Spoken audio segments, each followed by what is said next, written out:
check this out. We're in the environment of pit bulls, fighters, those who stay in the trenches. This is Sway. I'm hanging out with my man Dante. Listen, I got my man Drew right here. This is my entourage. When I walk into the ring, this is who's with me right here. DJ Enough right here. This is my entourage. You see, I'm hurt. Right here. Okay? Warrior's hurt. All right, you're watching Dante's Boxing Nation. You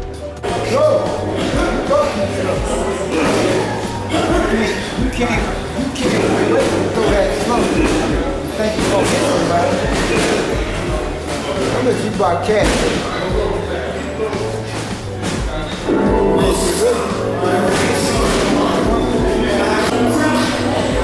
Dante's Boxing Nation over here with my man Jeff Mayweather. What's going on, man? Not too much, man.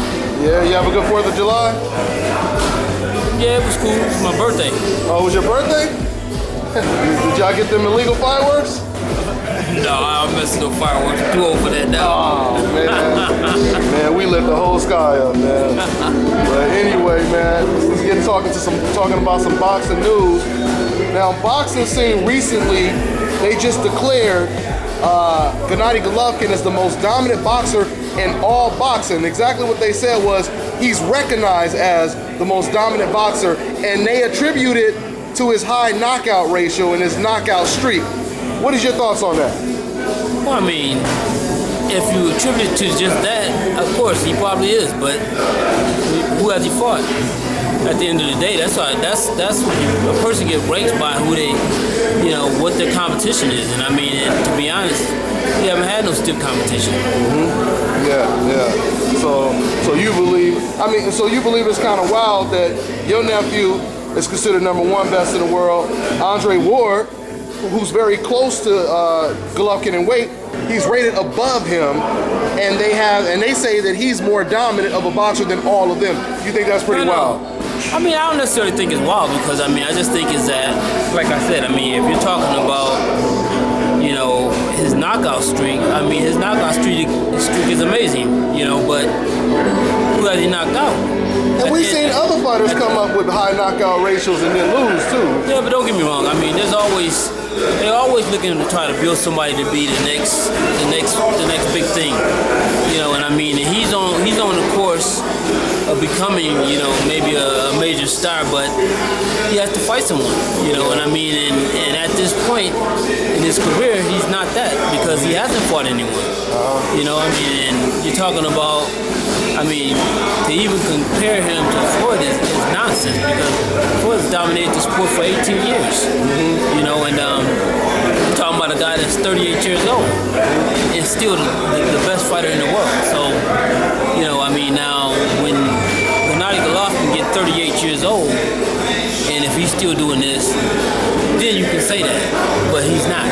So until that happens, until Floyd walks away from the sport, Floyd's the #1 guy in boxing, and chances are he's going to be #1 boxing, until he decides to hang him up. Now, since Golovkin is not interested in fighting against Andre Ward, he is interested in fighting your nephew. Their argument will be, well, if you guys fought Canelo at 154, why don't you fight us at 154? Do you think there's any chance of Floyd Mayweather taking that fight, and how would it play out if it did? Don't get me wrong. The thing is this. Floyd won a title at 154 pounds.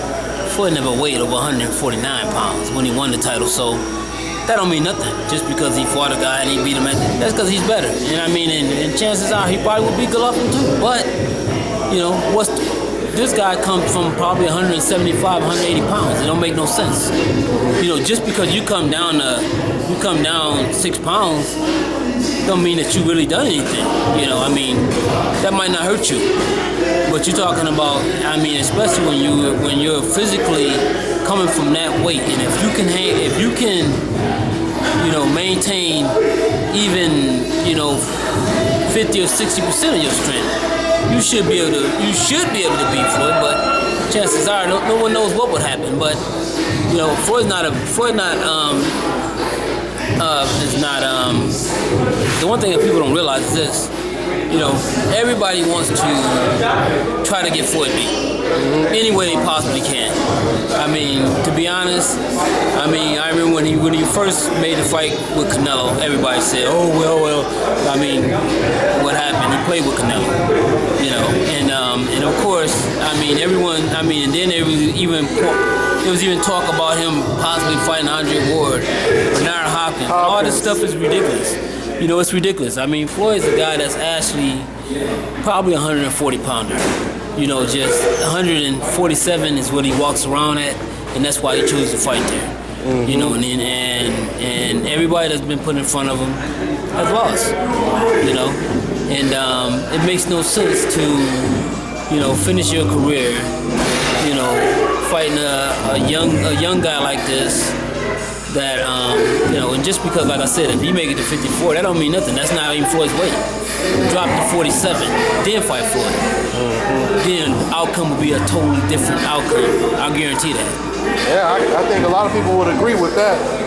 But so, do you believe that Golovkin, compared to Canelo coming down to 152, you believe Golovkin, because he's a middleweight, he will rehydrate way more than a Canelo, or what? Of course he would. I mean, don't get me wrong. I mean, and it's funny because people seem to forget that anytime Floyd fights, Floyd don't pick up weight because he's fighting at his weight.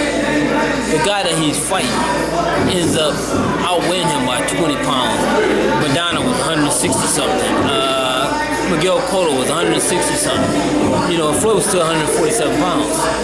You know, and so I mean, and that's giving up a lot. Just like Golovkin, if he was to come down, he'll probably be about 168, 169 too. Yeah. You know, and I mean, and so I mean, the thing is this. I mean, this is a business.